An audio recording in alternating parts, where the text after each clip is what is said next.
He said, "It would be better if you withdraw, otherwise you will be held responsible." Then the phone was cut off.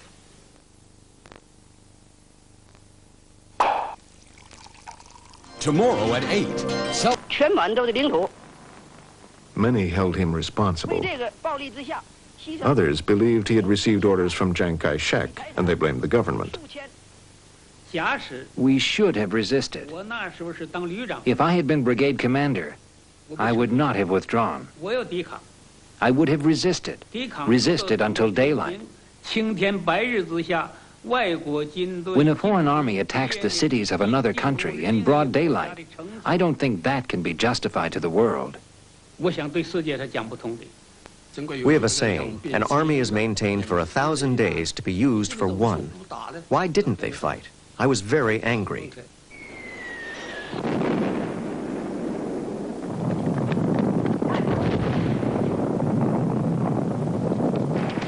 The Japanese used Chinese protests as an excuse to attack Shanghai.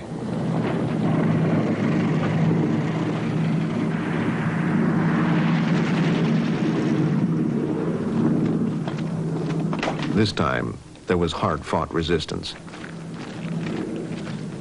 Hello, everybody. This is Floyd Gibbons speaking. This was the last stand, the last barricade of the Chinese forces of the 19th Route Army that opposed the advance of the Japanese Marines through these ruins. Hardly a month ago, families lived in these places, fathers, mothers, and children. This was all that they had in the world. In that part of Chapei occupied by the Japanese, all means of communication are being destroyed. All Chinese found in this quarter are forced to undergo a thorough search as snipers. Possession of arms is taken as conclusive evidence of guilt, and the punishment is certain death. A ceasefire was declared in Shanghai, but prospects for peace were dim.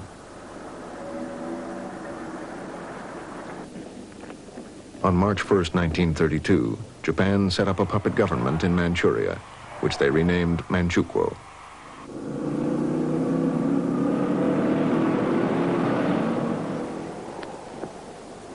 They installed the former boy emperor, Puyi, now a young man, as head of state.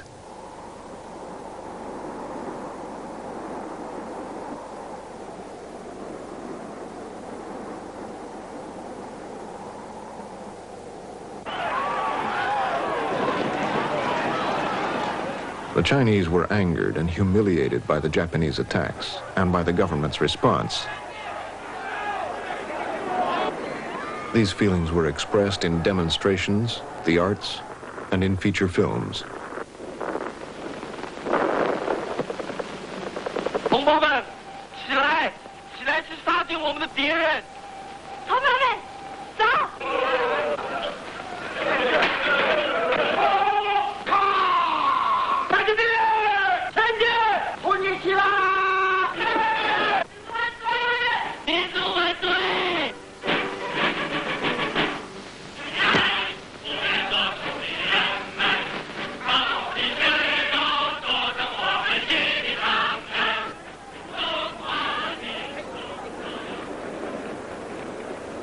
But demonstrations against Japan were quickly suppressed by the government. Chiang Kai-shek was afraid these disturbances would provoke another attack, which China would not survive. We weren't ready. We couldn't let a little event trigger a war between China and Japan before we were ready to fight. The best way out was to persuade the Japanese to give up the idea of invasion. We tried everything. The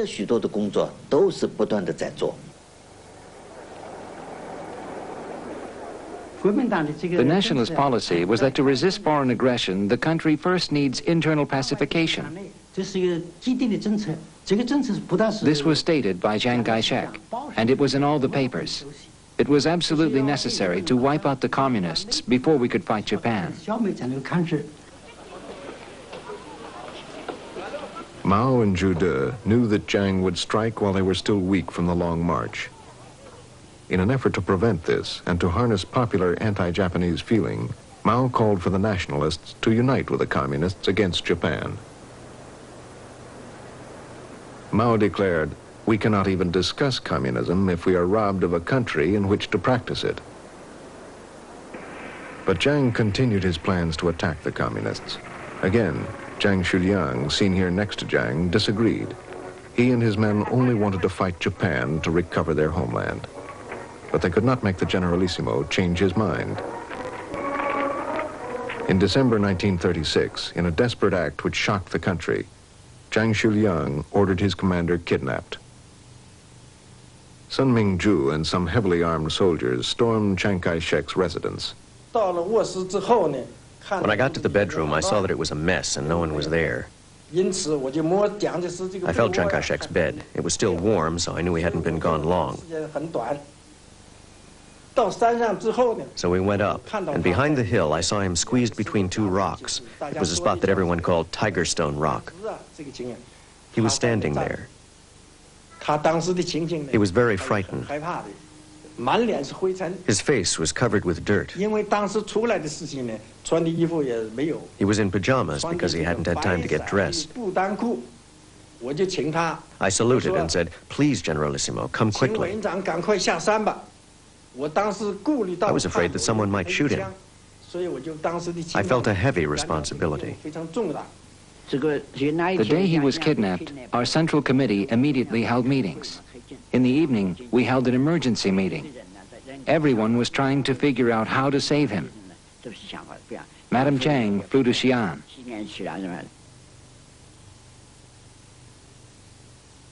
Chiang Kai-shek feared he would be put on trial and executed. If anything should happen to Mr. Chiang, no one in China would be able to fight Japan.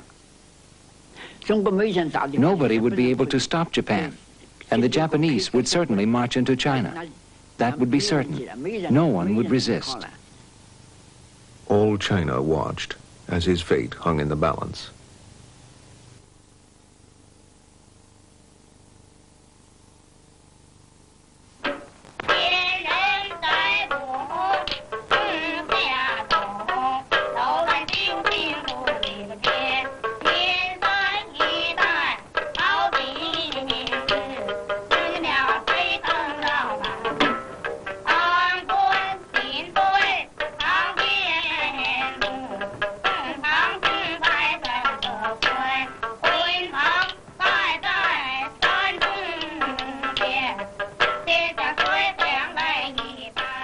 Shanghai, China, the Paris of the Orient. In newsreels of the 1920s and 30s, life here looked fun, an exotic mix of East and West.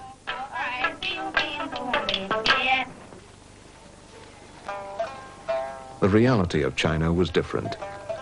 Most Chinese lived in the country, where their lives continued largely untouched by the 20th century.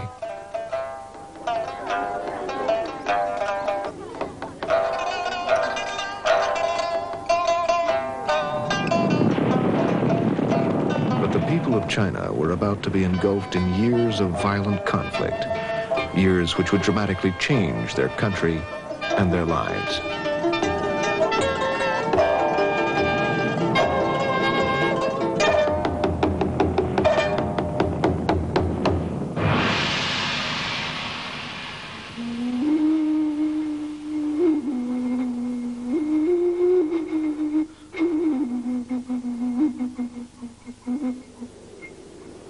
In these years, China's leader, Chiang Kai-shek, faced two major threats to his power. The communists, led by Mao Zedong, and the Japanese. They controlled most of North China and planned a full-scale invasion. Many Chinese demanded that Chiang's government fight Japanese aggression, but he was afraid the Japanese military would crush China, and he refused. In December 1936, anti-Japanese feeling boiled over and created an astonishing crisis. Chiang Kai-shek's deputy, in an effort to force his commander to resist Japan, kidnapped him.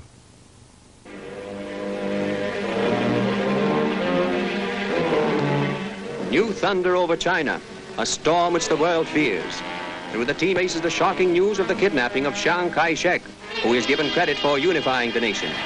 Some say the most ominous kidnapping in history, which threatens world catastrophe. And now again, the whole world... As the world waited, Madame Jiang flew to be with her husband. Zhou Enlai for the communists went to help negotiate. The negotiations went on day after day. Finally, Jiang was released. Everyone had recognized that he was the only man who could lead the country.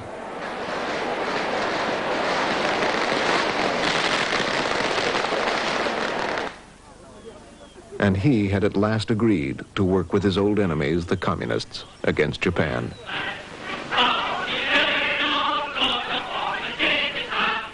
It was the beginning of the United Front. Mao Zedong's communists and Chiang Kai-shek's nationalists would stand up to Japanese aggression together.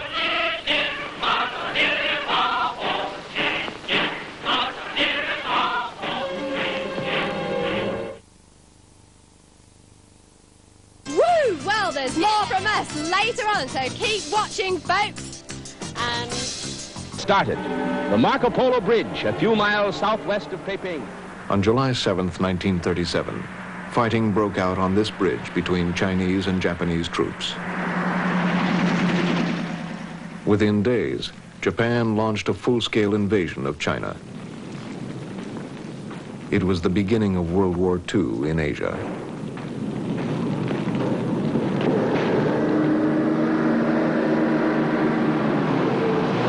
The Japanese easily overpowered united Chinese resistance.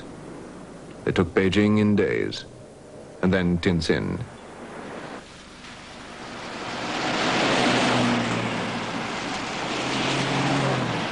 The Japanese swept inland.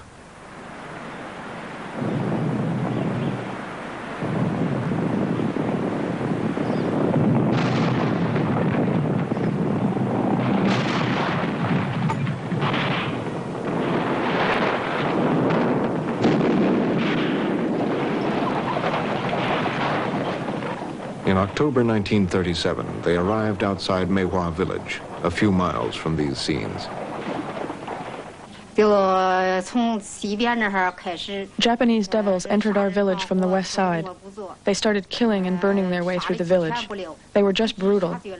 They killed 46 families and even every animal they saw. Then they got to my home. We were hiding in the cellar. Japanese devils shot into the cellar. We children all cried, "I want to get out, I want to get out."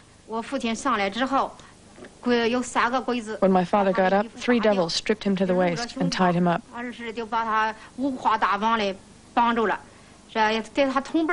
He was tied up with more than 10 other men.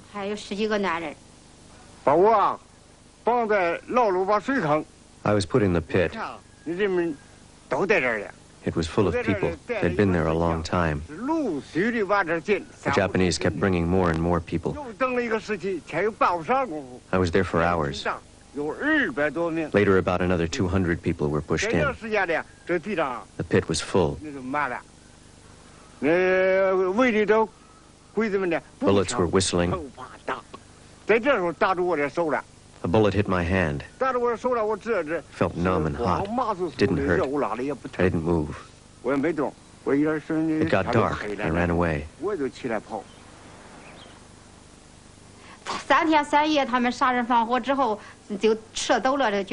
The Japanese killed and burned for 3 days and nights. Then they left. My grandfather and mother started looking for my father's body. They found it in that big pit. There were bullet holes in his chest. He was killed by the Japanese devils.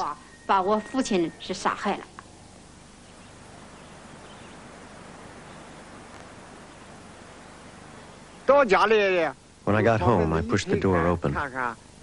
It was quiet. No one was there. I wondered what had happened to them.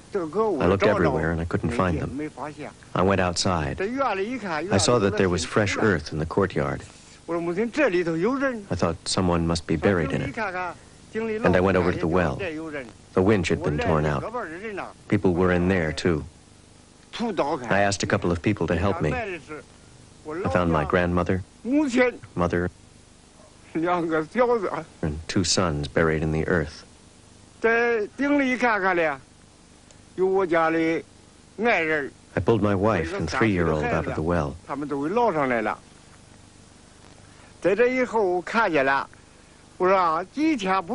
I hadn't seen them for just a few days. And now none of them could ever talk to me again. It was too horrible. I buried them. That's all.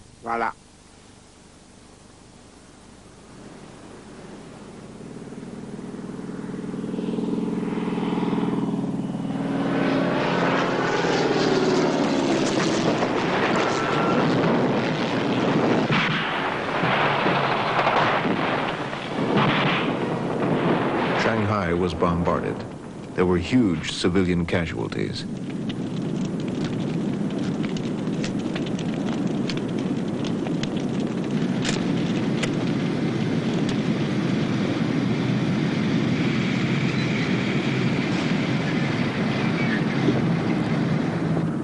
Nationalist troops fought hard, but they were forced to retreat. Shanghai fell in November 1937. In just 5 months, the Japanese had captured half of China's seaboard. Chiang Kai-shek and his wife appealed to the world for support. To you, who are enjoying the serenity and security of your own homes, I wish to bring a message from the women of war-ridden China. It is this: if you wish to avoid the calamities that are befalling China now, and the killing and mutilation of your loved ones and your fellow beings, boycott Japanese goods. The battle for the capital, Nanking, was fierce. Again, the Japanese overpowered nationalist resistance. In December 1937, the Japanese entered the city, and they began to butcher civilians. An estimated 200,000 men, women, and children were massacred. It was called the Rape of Nanking.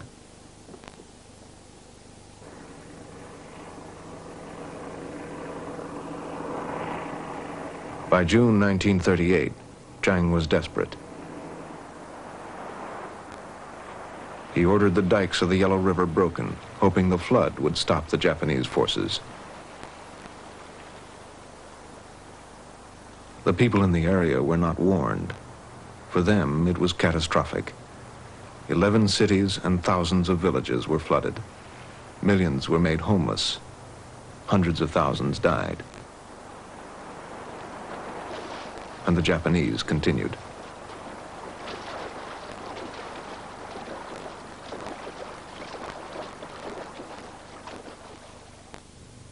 They had taken all of Chiang Kai-shek's power base.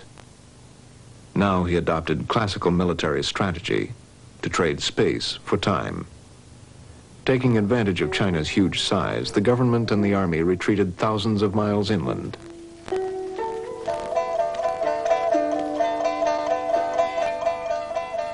Schools, universities, and businesses followed, and people.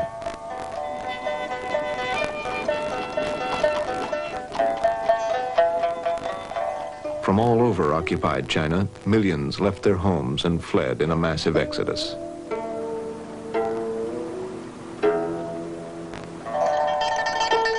The government moved to Chongqing in Sichuan province. It was a remote, undeveloped region ruled by warlords and had never been under Chiang's control.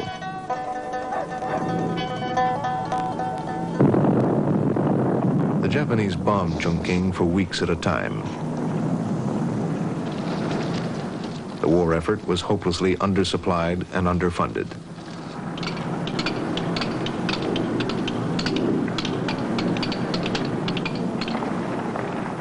Chiang shored up his government with propaganda and parades.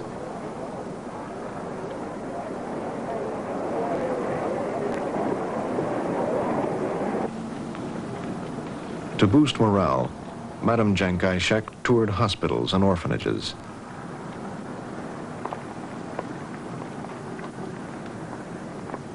Chongqing held on.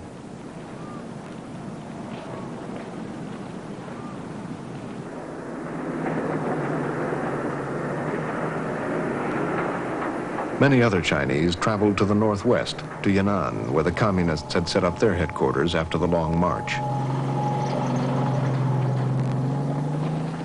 They came because they wanted to fight Japan, and because there was a sense here of building the new society.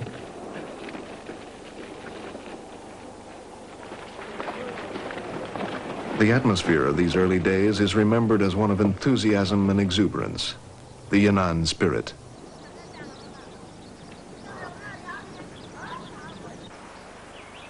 Yan'an was still small enough that most people had contact with the leadership.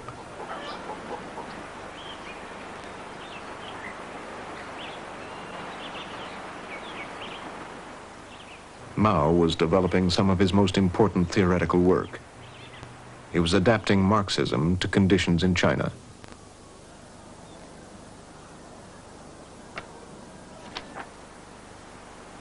His theories were studied by all who came to Yan'an. I went to the anti-Japanese university in Yan'an in the fall of 1938. We had classes on current affairs, philosophy, and so on. None of us minded the hard conditions. At night, we shared huge beds. Each person had just this little space, about a foot, one next to the other. We got up early in the morning. We did morning drill, and we learned how to use weapons to fight the Japanese. The term was only a few months long. Then we would be sent to the front, and we sang this song.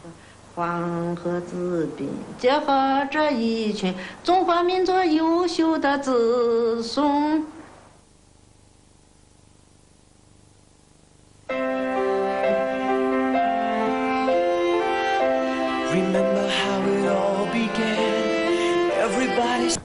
They recruited anyone who would resist Japan. They also changed the face of North China by initiating moderate reforms, reducing land rent and taxes. They held elections and introduced voting.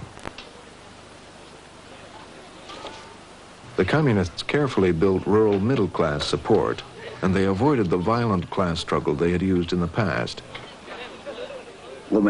Our slogan was, if you have money, give money. If you have a gun, give your gun.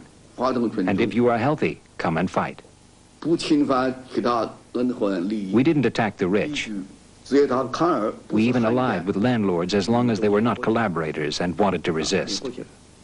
I am from a rich farming family. When the party started in our area, why did they come to us, who were upper class?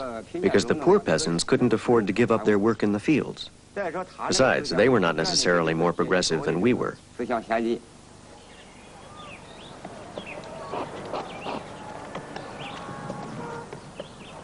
Women were the most constrained by tradition. Even in the early 1940s, many young girls still had their feet bound, and they were often treated as virtual slaves by their families.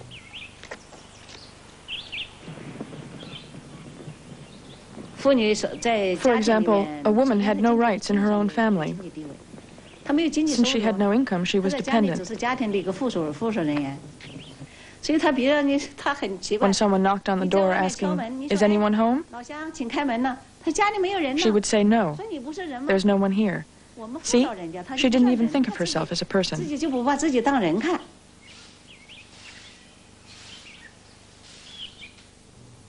Wang Xinlan had married Xiao Hua, a young communist officer. After work, Xiao Hua and I used to walk through the village holding hands. Sometimes after dinner, we would just sit there, talking and laughing. They were very envious. They said, "You must have done a lot of good in your previous life for God to have given you such a good husband." I said, "That's got nothing to do with it.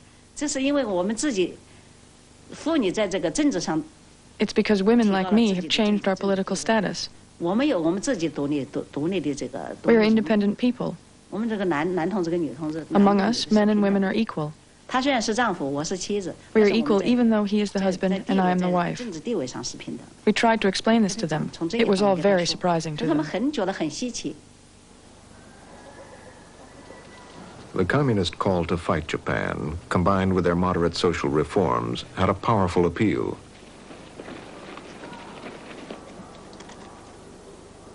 Throughout North China, the party established a solid base of support.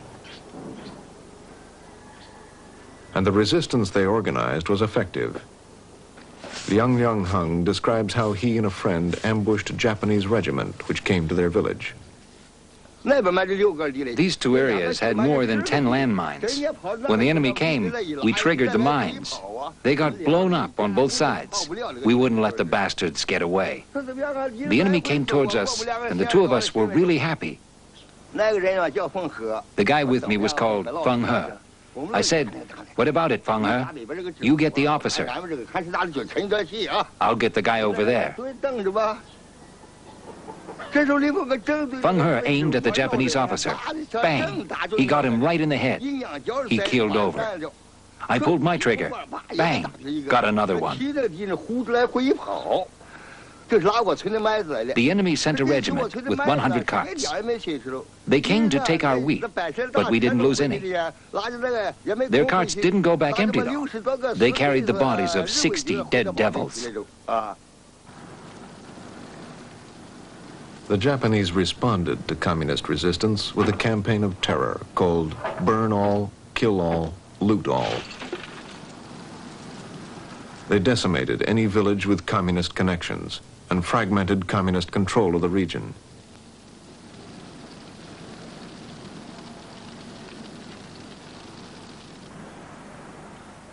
The communists and nationalists were still officially fighting Japan together, bound by the United Front.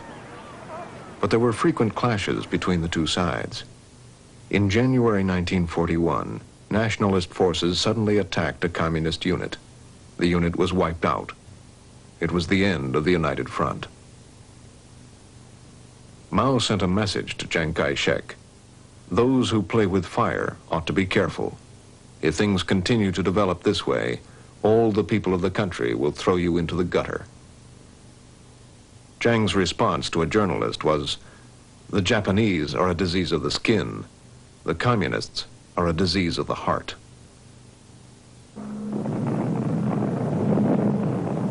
Chungking, the Japanese continued to bomb Chiang Kai-shek's wartime capital. By December 1941, the war had been going on for nearly 5 years. Nationalist armies had taken beating after beating. Japan was winning the war. Japan launched a surprise attack on Pearl Harbor, and the United States declared war on Japan. I knew then that Japan was bound to be defeated, bound to lose the war. Today, we, the people of the United States, fighting a desperate rear-guard action against the Japs, grimly realize that our future depends upon holding a fighting China as our ally. Well, may we ponder what might happen if China should fall, if the full force of Japan, now deadlocked in China, were released to strike into India, into Australia, into Mexico or Canada, or California. Despite the propaganda, the Allies gave China low priority. They were struggling to survive the war in Europe. General Joseph Stilwell was named the top American commander in China. Stilwell had lived in China and he spoke the language. His job was to keep China in the war and improve its fighting capacity.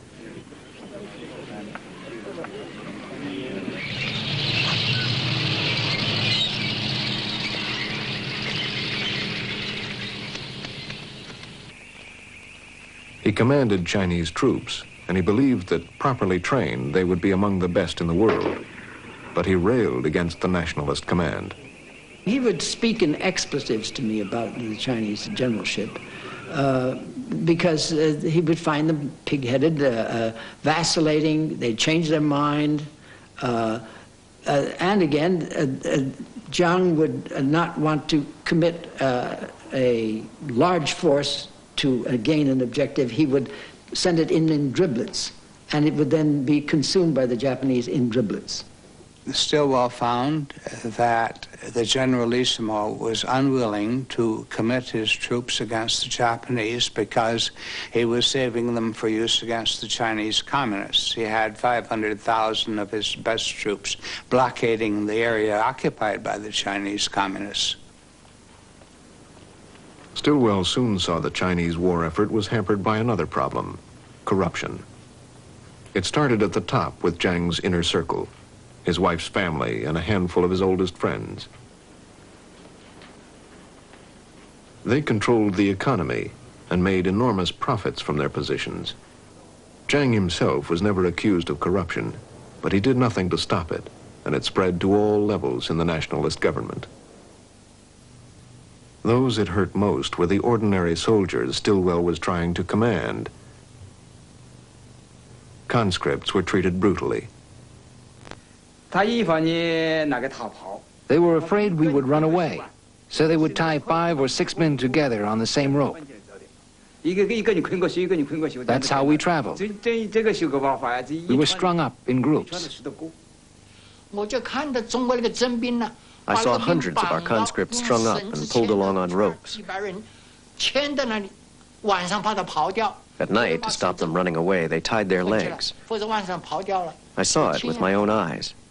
The nationalists had corrupt officers. They put sand in the rice to replace what they had taken. We ate moldy rice with a lot of sand in it. They said we were drafted to fight Japan and defend our homeland. If they really meant it, why didn't they give us food and clothes? Why was there corruption? Poverty.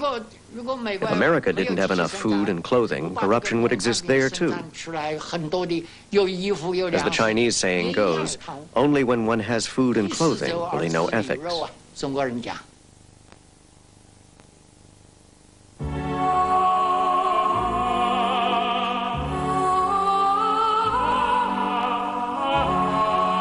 Quite. Unlike any died of starvation or illness before ever reaching their units. 1 out of every 10 men drafted during the war.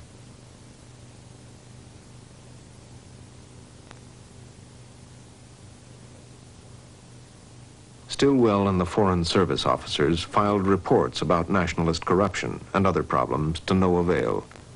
Nationalist censorship and the American media bolstered Jiang's image.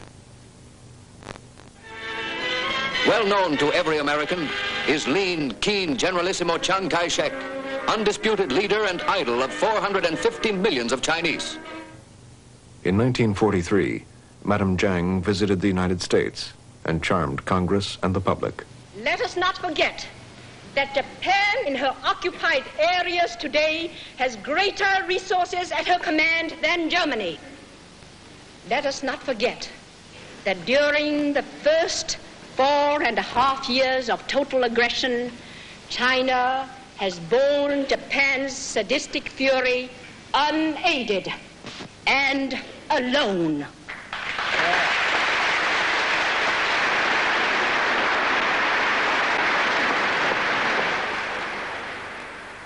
She repeatedly requested huge amounts of money and supplies for the government. When the U.S. Treasury expressed reservations, Jiang threatened to sign a separate peace with Japan. And so millions of dollars were sent. No one had to account for the money, and much of it simply disappeared. To be fair, I must say that in any government, at any time, there will be situations we don't like. Some unfair and illegal behavior. This can happen in any country, any government, at any time. especially during a period of bad economic conditions after years of war. Naturally, some people are tempted by material things.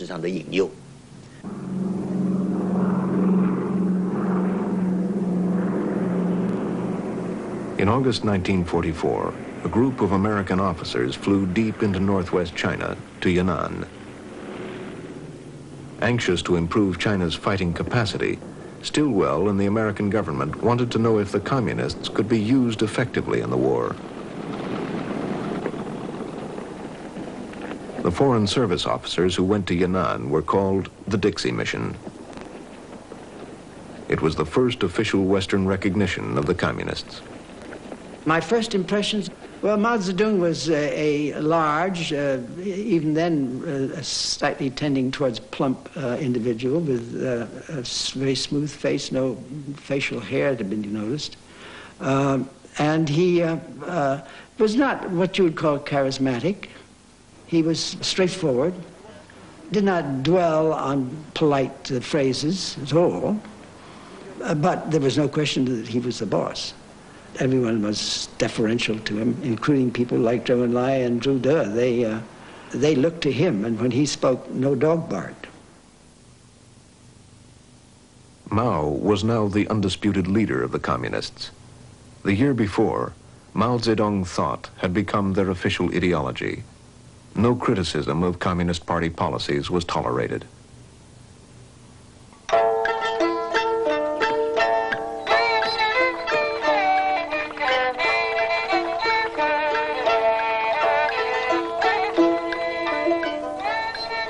The communists wanted to create a good impression, for they wanted American help in the immediate struggle against Japan, and they hoped for long-term support when the war was over.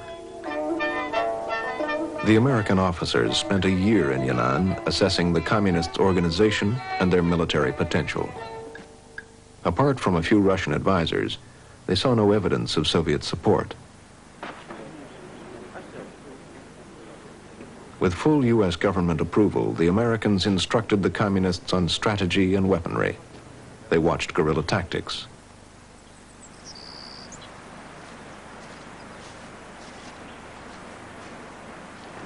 They traveled out from Yan'an and watched the communists attack Japanese blockhouses. They saw that the communists controlled huge areas in the countryside of North and Central China. Patrick Hurley, President Roosevelt's personal representative, visited. His mission was to mediate between Jiang and the communists. When Hurley arrived in Yan'an, the plane sat down and the door was flung open, and there stood Hurley in his Major General's uniform, you know, glistening in his white mustachios and his 6'3", and he let out a Choctaw war whoop.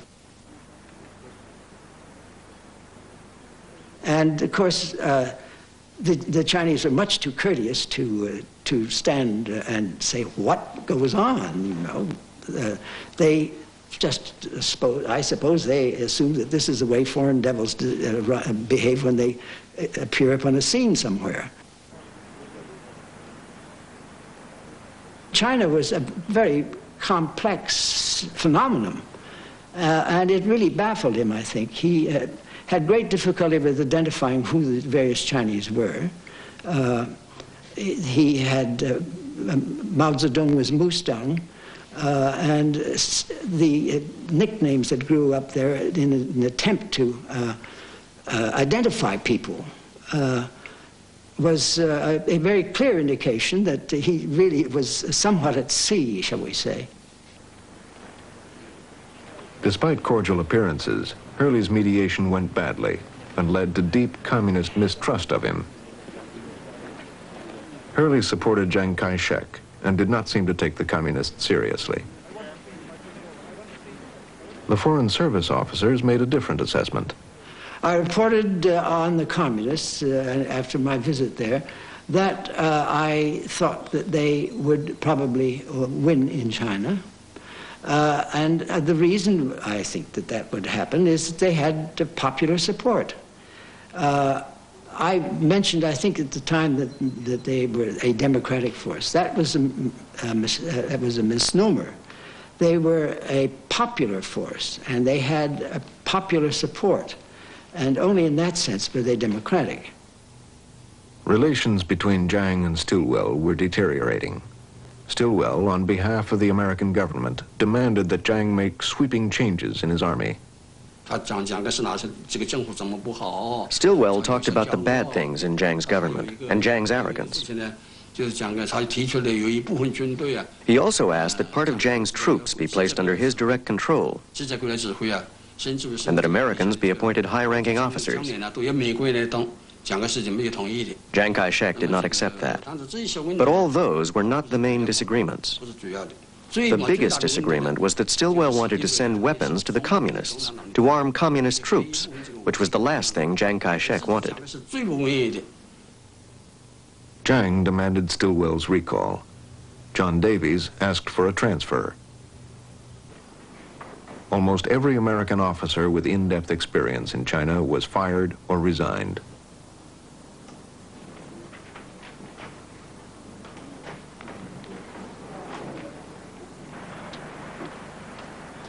Chiang now had undisputed control of China's war effort. Stilwell was replaced by General Wedemeyer, who was much more sympathetic to Chiang. And the war with Japan was soon to be over.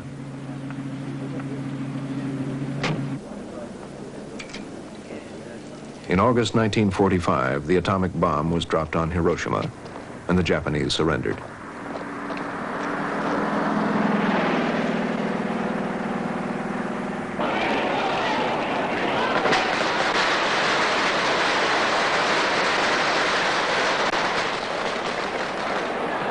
In the victory celebrations, Chiang was the hero of China.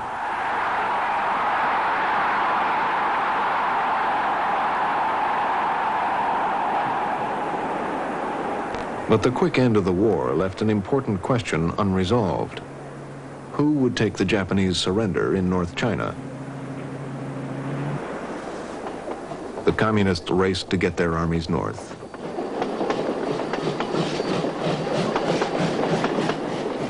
Nationalist troops were airlifted by America to arrive first.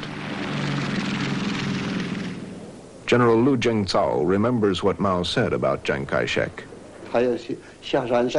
He wants to come down the mountain to harvest peaches. That's what Mao said. Our people and our army had made great sacrifices behind the Japanese lines. So we wanted to take the surrender in those areas. I rode all night back to the front. You couldn't say we were harvesting peaches, but we did want to taste a few. Civil war seemed inevitable. Patrick Hurley, now U.S. ambassador in China, persuaded Mao to go to Chongqing for talks with Chiang.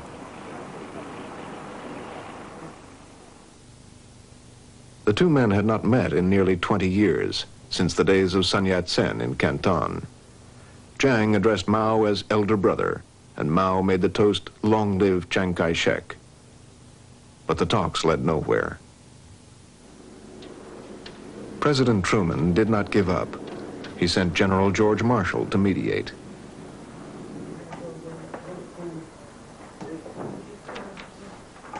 An agreement was signed, and then quickly broke down.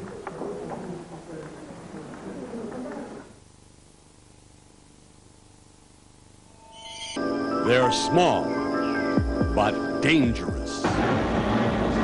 If she doesn't watch out, it could be her last walk. Deborah Raffin in Dance of the Dwarfs. Tomorrow, Studio 930 on Pearl. Harmony is the perfect blend of black and white, like the perfect creamy richness Coffee Mate gives your coffee. Oh, you can't deny that you and I are harmony. Coffee Mate, specially blended. The Civil War began.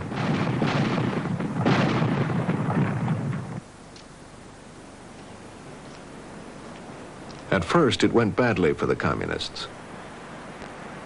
In March 1947, Mao announced to his troops that they would withdraw from Yan'an because of a successful nationalist advance.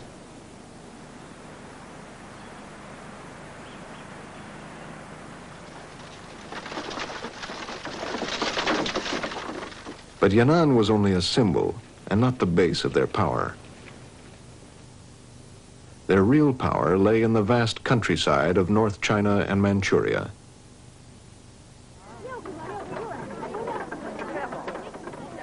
It had been built up during the war with Japan, when moderate reforms had attracted support from all economic levels of society.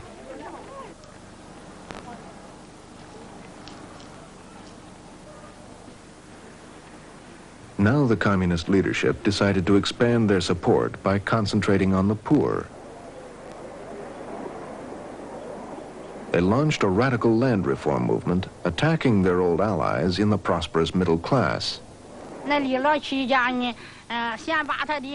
Chi's house, we first drove out his cattle and pigs. Then we took all the furniture, cabinets, and trunks out of his house. We took all his clothes, too. After that, we shut him up in a small room and told him to write a confession. Then the people wanted to struggle with him. They shouted, "Li Lao Chi, you must confess honestly. Who did you exploit? How much money have you piled up? Where have you hidden it? You must confess." We struggled with him for a long time. He had buried his silver dollars underground. We got him to confess where he had hidden the money. As the poor divided up the land of the prosperous, many communists were torn between the demands of the party and of their families. Even veteran party members were attacked. When the reforms came, you had to go along with them. Because I was a party member, I had to take the lead. My parents didn't agree with me. Even though they were in charge of the family property, they had to listen to me.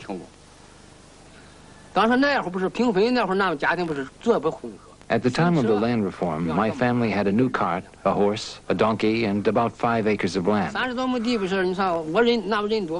We had a large family and enough food. And so one night, they sealed up our house. All the landlords and rich peasants were locked up in one spot before the mass rally. I went and saw the situation was no good. I was afraid the struggle meeting might go wild. I was scared. The meeting began. My father was Wang De, and they tied him to a post. Everyone in the village was there, and then they went crazy. Some innocent people got beaten and some bad people got beaten. Village leaders tried to control the mob. They even sat on the landlords to keep them from being torn apart.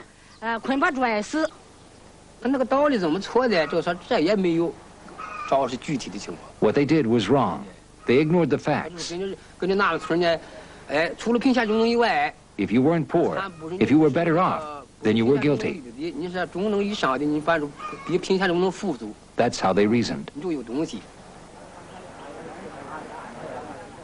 Land reform had become mob rule.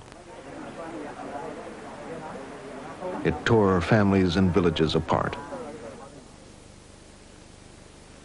The communists began to lose support. In December 1947, Mao urged restraint. 5 months later, the movement was stopped. The communists tried to minimize the damage and backtracked to their moderate wartime policies. They managed to salvage peasant support.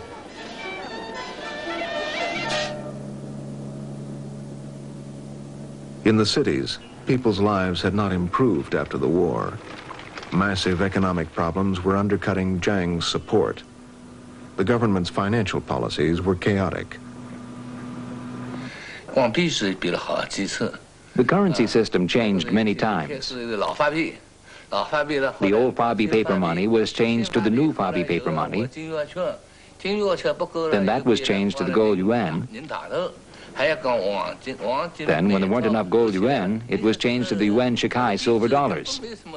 There was also gold, and even American dollars were used. The currency system was in complete chaos. So when people got paid in the morning, they would rush to buy things because prices would rise by the afternoon. Sometimes the price would double. People had a rough time.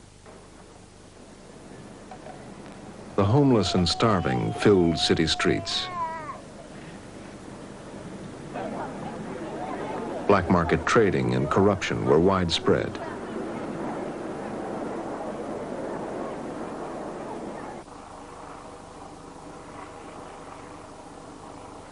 To make matters worse, in 1947, floods in the south destroyed the rice crop.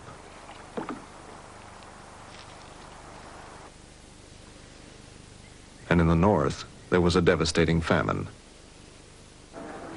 In response, the United Nations Relief Agency sent millions of dollars in aid. America continued to send vast quantities of war surplus and millions more dollars to help Jiang in his struggle against the communists. Many were certain that Jiang's family was embezzling huge amounts of this aid. He and his wife continued to ask for more.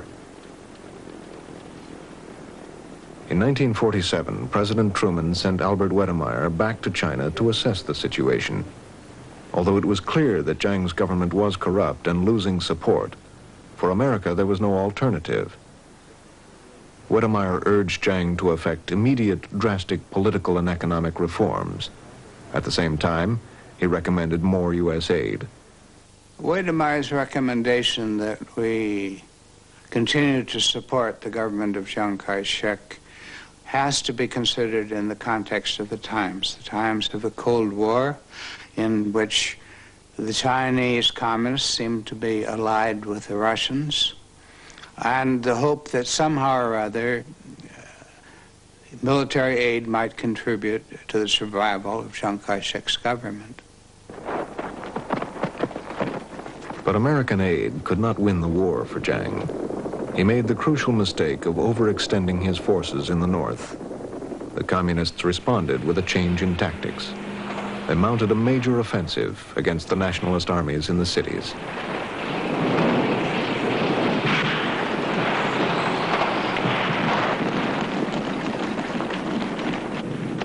The change of tactics worked.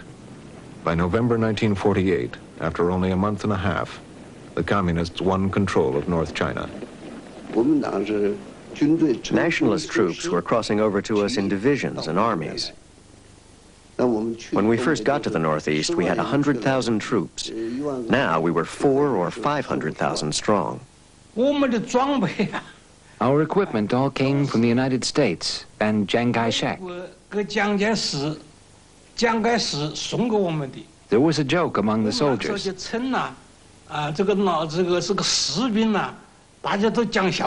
They said that Chiang was our best supplier of American weapons. That was the joke. They said that after we win, we'll give him a medal that weighs a ton.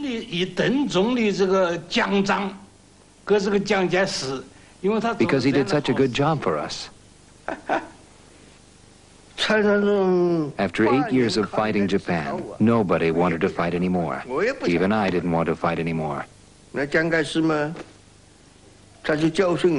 Chiang Kai-shek reprimanded me. This war has to be fought. If we don't wipe out the communists, we'll die without a place to be buried.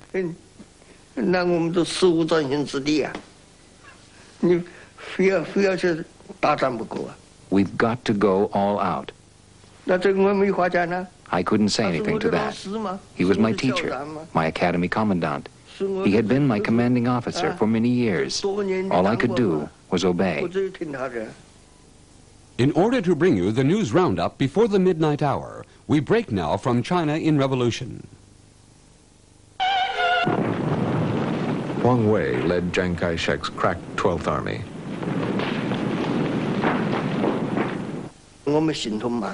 Our movements were slow.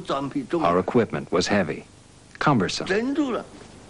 We were fighting, retreating, and bringing up reinforcements simultaneously.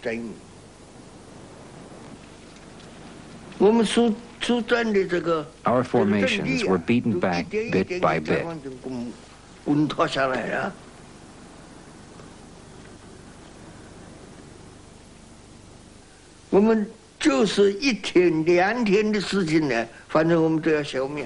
We would be wiped out in 1 day, 2 days' time. So I gave the order to flee.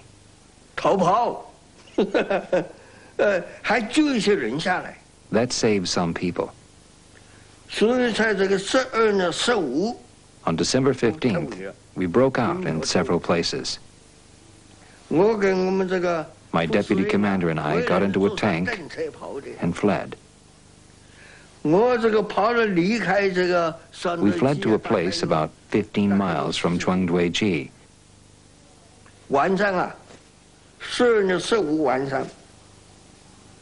That evening, the evening of December 15th, the tank I was in broke down, couldn't move.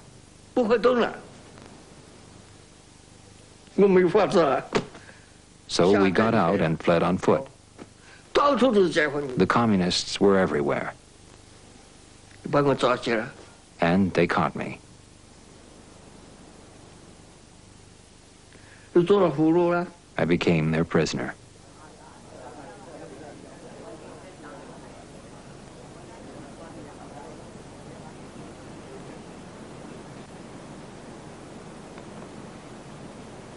The nationalists failed because we completely lost the people's support. I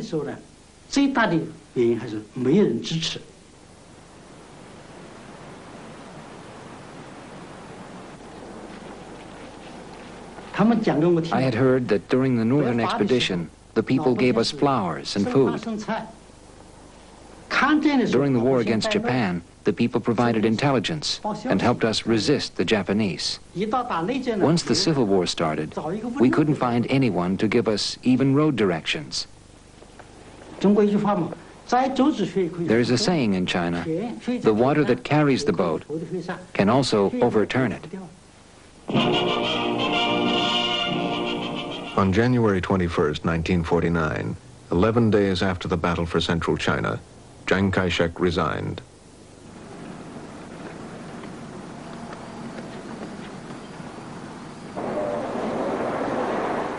In Shanghai, people were leaving in droves. Chiang Kai-shek and his government retreated to the island of Taiwan. It was carefully planned. They took a huge part of China's art treasures and all of the central bank reserves. U.S. aid followed. The last shipments of arms and ammunition were sent to Taiwan, not to China. The government of Chiang Kai-shek had already made its preparations for transfer to Taiwan. So we never stopped supporting Chiang Kai-shek. Chiang did not give up all hope. My father's first order was for us to examine our past mistakes, both domestic and international. Secondly, we should prepare to recover the mainland. He never said we should fight our way back. What we should do was help the people on the mainland overthrow the regime. So we've been making preparations based on this order since the first day in Taiwan.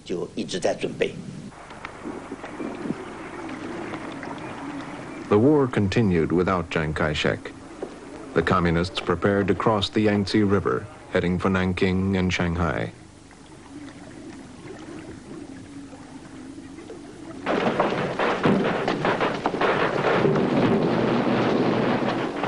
They quickly overcame nationalist defenses.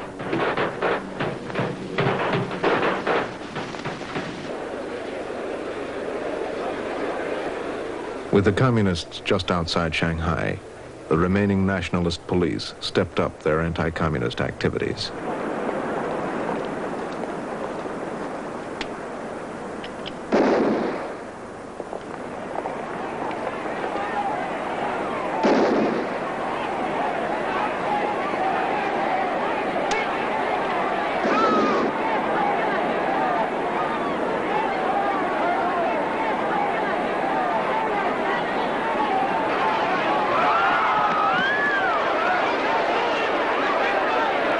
My husband had been arrested by the nationalists, and I couldn't find him. I was both happy and worried at the same time. Happy because the revolution would soon succeed, that was obvious, and worried because my husband had been arrested, and we didn't know where he was.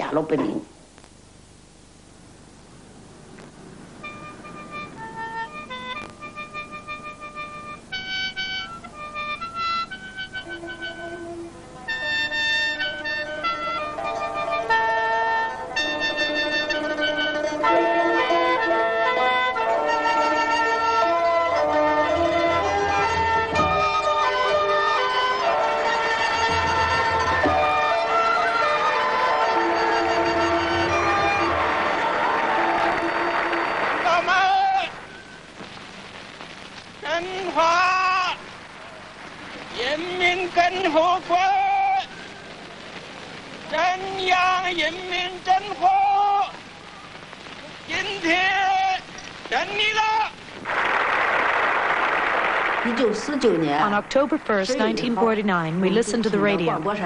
We heard the ceremony of the founding of the People's Republic of China. Chairman Mao proclaimed that the Chinese people had stood up. All of us were overjoyed. We jumped around. We were really proud and happy.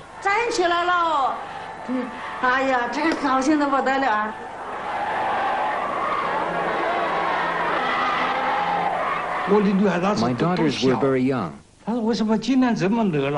They asked why there was so much excitement. I told them they would understand when they were older. As for me, it was the day I'd been working for all my life.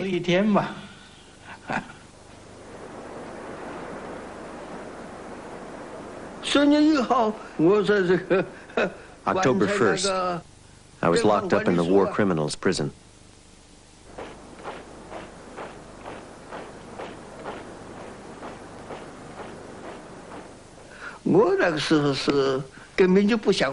I had no desire to go on living, but I couldn't just die. I was very stubborn. I really couldn't change the way I thought. So I was locked up in thought reform for 27 years. This man, I think he was a great man. He was a hero.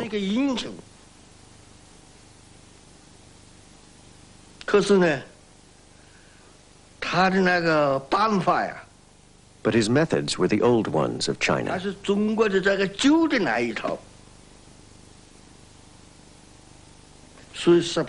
And he lost. I put my life on the line for him. In the end, I was buried alive for him. You could say I was loyal to him to the end. Loyal to the end.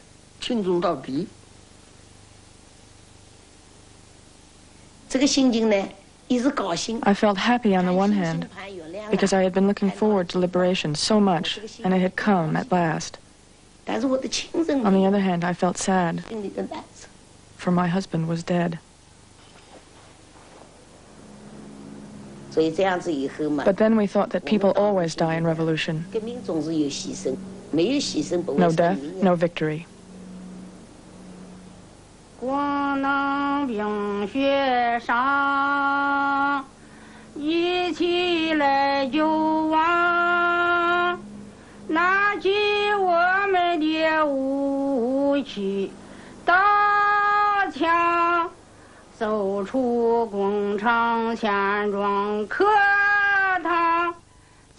We're blaming it on the rain tonight instead of on Ricochet, who's standing by with a video a day by Milli Vanilli, the flavor of the week. So don't go away.